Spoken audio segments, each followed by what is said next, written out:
ဒီကာရာလေးကိုဘာကြီးတို့ငငယ်တုန်းကတောတဲ့တောင်နဲ့သွားတဲ့ခါကျရင်တရေ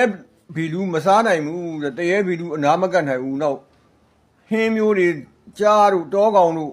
ကိုယ်အန်ရမပေးနိုင်ဘူးတဲ့မိဘတွေကတင်ဝေးလိုက်လို့လေဘာကြီးတို့တောတဲ့တောင်နဲ့သွားလို့လမ်းဘေးမှာစခန်းချပြီးတော့အိပ်ရတာမျိုးဆိုရင်ဒီကာရာလေးနဲ့စီးချပြီးတော့အမြဲတမ်းအိပ်ပါတယ်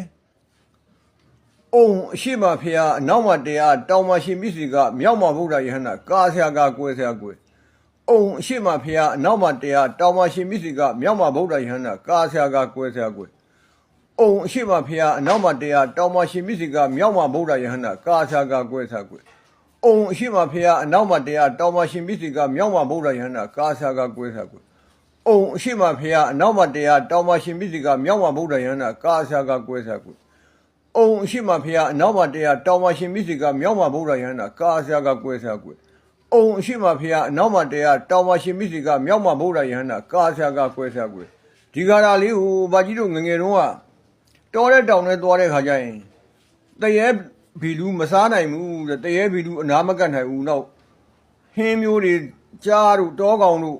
ကိုယ်အန်ရမပေးနိုင်ဘူးတဲ့မိဘတွေကတင်ဝေးလိုက်လို့လေဘာကြီးတို့တောတဲ့တောင်နဲ့သွားလို့လမ်းဘေးမှာစခန်းချပြီးတော့အိပ်ရတာမျိုးဆိုရင်ဒီကာရာလေးနဲ့စီးချပြီးတော့အမြဲတမ်းအိပ်ပါတယ်ဘာကြီးတို့အဖွဲက50ယောက်ရှိတယ်တခါမှဘာမှအန်ရမဖြစ်ဘူးလေဟိုဘက်က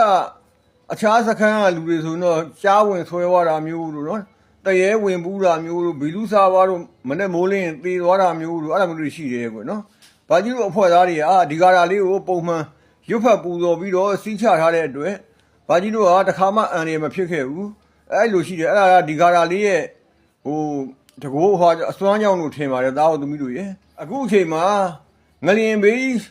ခံစားလို့အိမ်ပေါ်မှာမအိပ်ရကြဘူးလေလမ်းဘေးမှာထွက်ပြီးတော့ခြံထောင်ထောင်ပြီးတော့အိပ်ရတယ်လမ်းဘေးမှာထွက်ပြီးတော့ချက်ပြုတ်စားရတယ်အဲ့လိုအချိန်ခါမျိုးပါ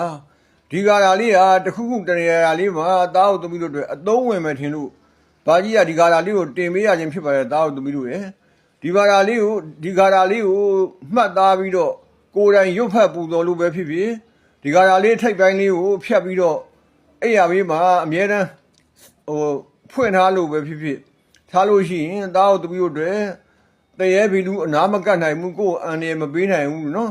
တော့သားကောင်ရွာထဲမှာဆိုရင်တော့မွေတွေပါရှိတယ်ကိုအဲ့ဒါမျိုးတွေကိုကာကွယ်ပေးနိုင်တယ်တဲ့ဘာကြီးတို့မိဘတွေပြောလို့ဘာကြီးတို့လက်သုံးကာရာလေးဖြစ်တဲ့အတွက်သားတို့သမီးတို့ဘာကြီးကပြန်လည်မျှဝေပေးလိုက်ပါတယ်သားတို့သမီးတို့ကြီးသားတို့သမီးတို့တွေငလျင်ဘေးတံကြောင့်အပြင်မှာထွက်အိတ်နေရသားရဲ့သမီးတွေ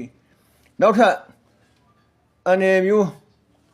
ဘေးစိုးကဆိုပြီးနောက်ထပ်လုံးဝမဖြစ်ပေါ်ပါသေးနဲ့တော့လို့ဘာကြီးကလည်းအမြဲတမ်းဆူတောင်းမိတာလေးပေးပို့နေပါတယ်သားတို့သမီးတို့ရဲ့သားတို့သမီးတို့ဒီဘေးစိုးကဆိုပြီးမှအမြန်ဆုံးလွတ်မြောက်ကြပါစေအားလုံးကျမ်းမာချမ်းသာကြပါစေ